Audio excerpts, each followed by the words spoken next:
Eu tenho que ter leis muito duras também com relação à atividade policial. O policial que trai o seu dever, que trai a sua farda para cometer crime, ele tem que ser punido tal qual um traficante de qualquer facção organizada. O governo Lula ele vem facilitando a obtenção de benefícios sociais para imigrantes recém-chegados e eu acho que o Brasil não está na situação de fazer isso. Nós não somos uma nação europeia e mesmo as nações europeias estão com problemas fiscais por conta disso e estão questionando a concessão de benefícios para imigrantes de toda sorte. O Brasil não está numa posição de ficar recebendo refugiados internacionais e a fronteira, por exemplo, de Roraima, ela virou basicamente uma peneira, todo mundo entra. Renan, falando um pouco sobre os projetos de governo, você defende uma segurança pública mais rígida, né? E o que isso significa exatamente assim, em termos de políticas públicas? Porque a gente sabe que com uma segurança pública, um viés mais rígido, também podem surgir questões de abuso, violações de direitos humanos. Em termos de políticas públicas, o que você quer dizer com uma segurança pública mais rígida? Um exemplo, vamos começar. O Brasil é um país em que as violações de direitos humanos elas acontecem o tempo todo. Acontece através das polícias também? Em uma pequena parte, dependendo da região do Brasil. Mas hoje você não tem alguns direitos fundamentais garantidos. O primeiro é o direito de ir e vir. Uma pessoa não anda em uma grande cidade brasileira tranquila com o celular na mão.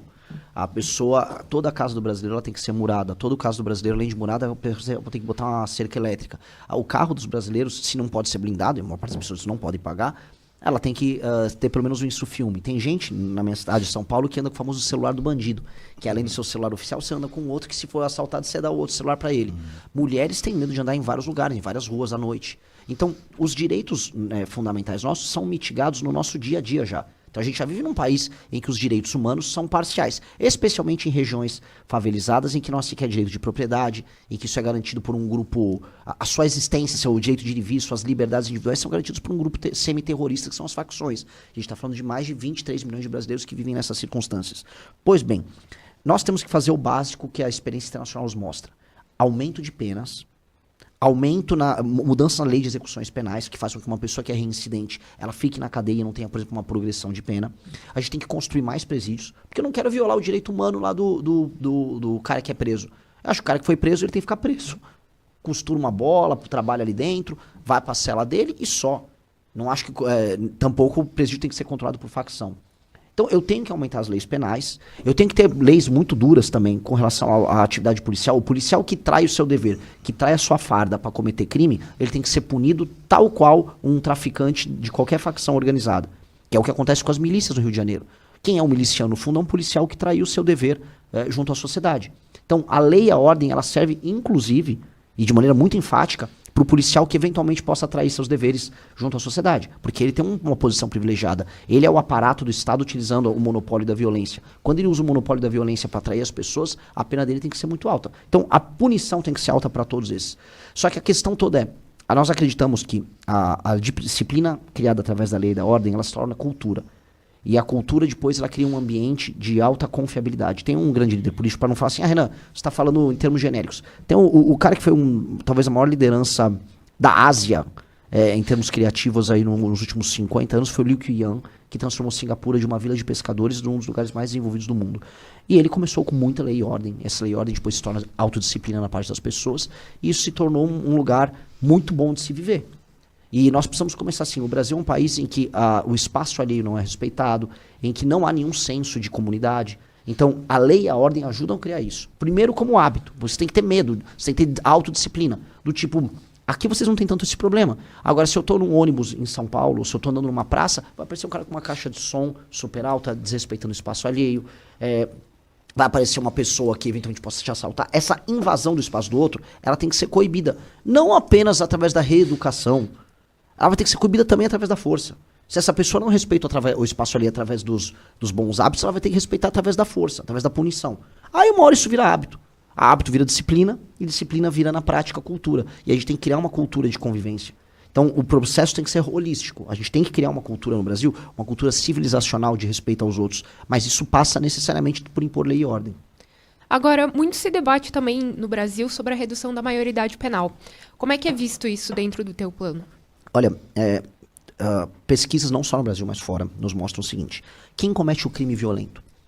A pessoa que comete o crime violento é, em geral, um homem dos seus 15 a seus 28 anos, ou 29 anos. Isso varia.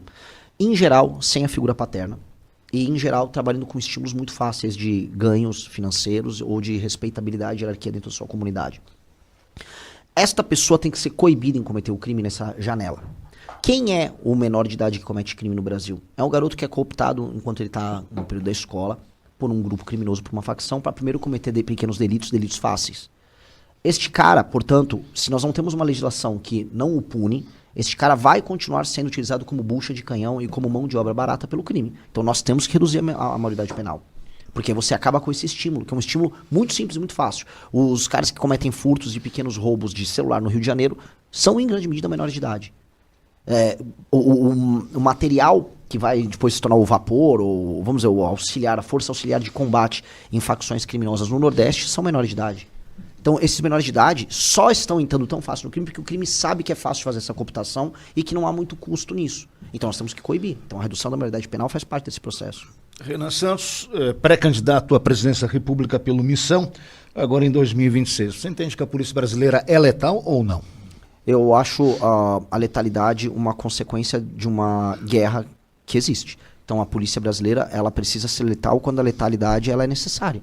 Se você está fazendo um enfrentamento a um crime organizado altamente armado, você vai acabar matando gente. E faz parte do jogo. A questão toda é, se o bandido não se rende, você tem que matar ele. Aquela operação recente lá no Rio de Janeiro, 100 e tantos mortos, o que você achou? Qual é a avaliação que você faz? Do ponto de vista técnico-operacional, ela é quase perfeita. Do ponto de vista da aplicação da política pública no longo prazo, ela terminou naquilo. Você não consegue fazer um combate ao crime organizado numa favela e indo fazer uma incursão e parando naquilo. Por mais que eles tenham matado algumas lideranças importantes do Comando Vermelho ao redor do Brasil inteiro. Teve liderança do Pará, teve liderança do Ceará, teve liderança do próprio Rio de Janeiro. A questão toda é, nos dias seguintes, aquela favela estava novamente na mão do crime organizado. Por que não consegue se fazer mais? As polícias dispõem de meios de ação. Eu estive no BOP lá no Rio de Janeiro. O BOP falou, cara, se a gente tiver os marcos legais todos certinho, pra gente prender os caras, pra manter os caras na cadeia, pra debelar as operações, pra quando a gente for fazer uma operação na favela e eles se esconderem na casa de uma pessoa, a gente puder entrar na casa, que isso vai ser garantido mediante, por exemplo, um estado de defesa circunscrito àquela região. Se nós tivermos isso à disposição, a gente destrói o crime organizado. E aí o Estado vai poder fazer uma urbanização dessas regiões. Então, o que tem que ter é, o governo federal tem que participar das operações juntos, dentro de um horizonte maior de ocupação territorial e desfavelização. Porque não existe destruição do crime organizado que não passe depois por uma política de desfavelização e de recuperação da população local. O que você acha daquela expressão muito utilizada recentemente, que bandido bom é bandido morto? Eu acho que o bandido bom que se entrega é bandido preso. Bandido bom que não se entrega é bandido morto. Eu acho que o ato de não se entregar, de não se render em qualquer nação civilizada significa morte. Em qualquer lugar. E vamos combinar que um bandido que está com um AR-15 na mão, ele não está muito afim de se render, né? Inclusive é uma expressão de poder dele, então ele tem que ser morto na prática. Os policiais têm que ter licença para diante de um bandido que está fortemente armado, eles atiram para matar. É isso, porque a gente tem que tirar, vamos dizer, o pressuposto de que aquele lá é um cidadão de bem que está andando, apenas desfilando com um fuzil. Mas você fuzil. entende assim que os governos de esquerda afrouxam isso um pouco? Muito, mas as políticas de segurança pública à esquerda... O Brasil está, vamos dizer, com muitos traumas que vêm do período do regime militar, que aí eles foram plasmados na legislação e na mentalidade do nosso legislador, que tem uma perspectiva mais à esquerda, que na hora de ficar discutindo direitos humanos, acabou criando monstros, PCC, Comando Vermelho e inúmeras outras facções. As facções são filhas diretas da frouxidão da visão de mundo, que é uma visão de mundo à esquerda que domina o Brasil desde a nova Constituição, que é uma realidade, não adianta a gente negar isso. E eu acho muito louco que regimes à esquerda que existem na Ásia, nenhuma tem essa legislação. Se você perguntar para um chinês como é que são as leis penais deles, assim, elas são super rígidas. Eu pareço, vamos dizer, eu pareço um cara do PSOL perto de um chinês nesse sentido. Os chineses são... não, o cara tem uma facção. Aqui na China, eu vou matar, vou fuzilar todos. Ora, então, por que a esquerda brasileira não segue o exemplo chinês nisso? O exemplo vietnamita nisso? Não, aí eles não querem. Né? Aí eles querem uma visão de mundo europeia e americana. Não, nós temos que ter, vamos dizer, um endurecimento das nossas leis para você destruir. Nós precisamos prender e ou matar todas as lideranças do crime organizado. Muito. A coisa cruzou linhas de aceitação muito grandes. Assim. Vocês sentem menos isso aqui em Santa Catarina. Eu tive no Ceará. No Ceará, o Comando Vermelho fez uma tomada do Estado, até de municípios pequenos, matando professor, professora. É um negócio horroroso. É banditismo, é um novo cangaço. Tem até uma facção que chama novo cangaço, mas é um novo cangaço que está acontecendo e as pessoas não estão dando bola como deveriam. Temos aqui mais uma participação. O Lucas participa e diz... A gente está citando algumas aqui porque não dá para atender todo mundo e também para fazer os questionamentos aqui, mas para dar voz a alguns ouvintes em nome de todos aí. Maravilhoso. Exato, tem bastante participações aqui, a gente vai selecionando.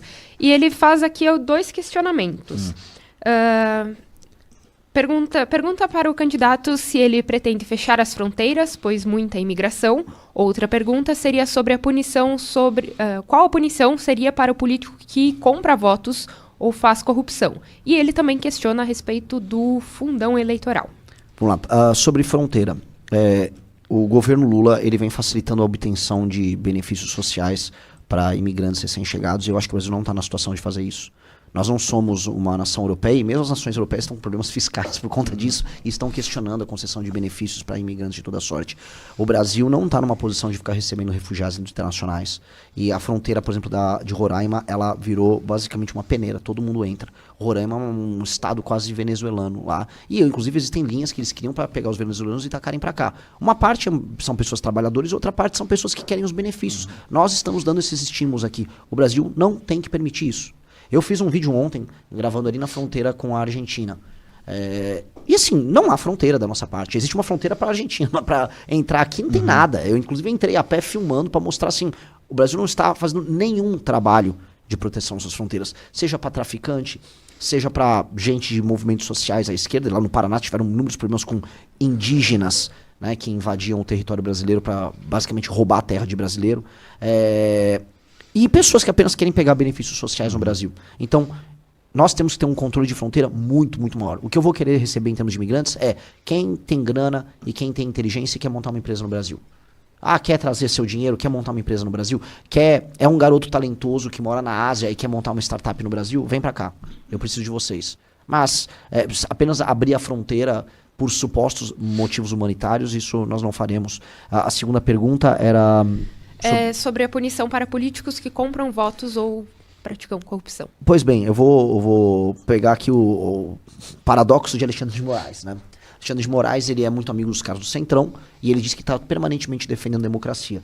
Existe democracia num país em que as pessoas vendem o seu voto? Eu tenho certeza que até em Chapecó tem compra e venda de voto, mesmo sendo um lugar com IDH alto. Pois bem, no Nordeste é regra a compra e venda de voto. Meus pais moram numa cidade chamada Vinhedo, que é uma cidade muito boa no interior de São Paulo, se parece muito com as cidades aqui. Inclusive planta vinha, tal, cidade de italiano. Pois bem, mesmo lá tem compra de voto. Mesmo em Vinhedo com IDH alto, IDH italiano, você tem compra de voto. Compra de voto, no lugar onde tem compra de voto, você não tem democracia. Então não adianta ficar lá o Flávio Dino, o Lula, a democracia, chorando, quando a base política do Brasil é a compra de voto. Agora só compra porque tem quem vende ou só tem quem vende porque tem quem compra? Tostines vende mais porque é mais fresquinho, mas sempre vende mais. Essas são as duas coisas, né? Por exemplo, o eleitor, existem estudos, só pra você ver, o Brasil é o país que mais tem compra de voto no mundo, provavelmente. E não existe um estudo sério no Brasil feito isso. Um americano veio pro Brasil e fez um estudo. E nós estamos agora, pelo instituto nosso, pela revista que nós temos, que a gente tem uma revista cultural e científica, produzindo material sobre isso. O Brasil, o Brasil tem uma política de clientelismo em que a pessoa vende o voto no período eleitoral. Por exemplo, ele vai receber 1 milhar de telha, um saco de cimento, mas ele pode receber um cargo na prefeitura. Né? A compra se dá de muitas maneiras, inclusive pelo dinheiro puro e simples. Só que ela se dá ao longo do mandato. A pessoa, quando ela vende o voto dele para um vereador, ela acha que ela é meio que sócia do mandato do vereador. Então ela pode parecer, ô vereador, furou o pneu da minha Kombi. O vereador tem que dar o pneu. Para dar esse pneu, para fazer esse serviço, o vereador tem que roubar. E aí o vereador precisa do deputado dele, que vai ter a emenda, que vai fazer uma obra superfaturada, a empreiteira amiga deles, desvia o dinheiro. Pois bem, nós temos que acabar com esse método. E boa parte do nosso projeto de administração do Brasil é fazer uma reforma disto. A verdadeira reforma política passa por isso. E nós temos que prender um cidadão que vende o voto e o cidadão que compra o voto, um por 10 anos e outro por 20. O político que compra voto, ele tem que ser punido por atentado à democracia. Tal qual aquelas pessoas foram presas no 8 de janeiro. É atentado à democracia. O cara tá comprando o voto, o cara tá tentando com a democracia, ele tem que ficar muito preso. E a pessoa que vendeu o voto, mesma coisa. Paralelamente, políticos, eles têm que ser avaliados por desempenhos objetivos. Então, um prefeito que não atende critérios objetivos de desempenho, por exemplo, saneamento básico, saúde, segurança, educação, com índices básicos, ele fica inelegível. Porque aí ele não vai ter nem a possibilidade de comprar o voto. Porque ele está inelegível. E esse é o maior problema das prefeituras do Nordeste. Se eu falar assim, qual a melhor maneira de fazer com que vocês de Santa Catarina, o dinheiro ficasse aqui, aí vocês vão pagar menos impostos, e aí o Estado de Santa Catarina vai ser capaz ele próprio de fazer as estradas aqui que são deficientes. Como fazer isso? Pegando as regiões mais pobres do Brasil e dando metas de obrigações para os governos e os municípios. Então pega o município inteiro do Maranhão, o cara tem uma meta, o prefeito. Se ele não aumentar a arrecadação lá, ou seja, ter atividade econômica, ele fica inelegível. Aí o prefeito, desculpa o termo, vai ter que se picar de trabalhar, vai ter que correr para lá e para cá para obter esse indicador, senão ele fica inelegível. Se a gente não criar esses critérios, ele vai ficar permanentemente comprando o voto das pessoas, as pessoas não cobram ele de melhoria, fica naquela troca e vocês aqui em Chapecó ficam pagando a conta. Acho que não funciona para ninguém.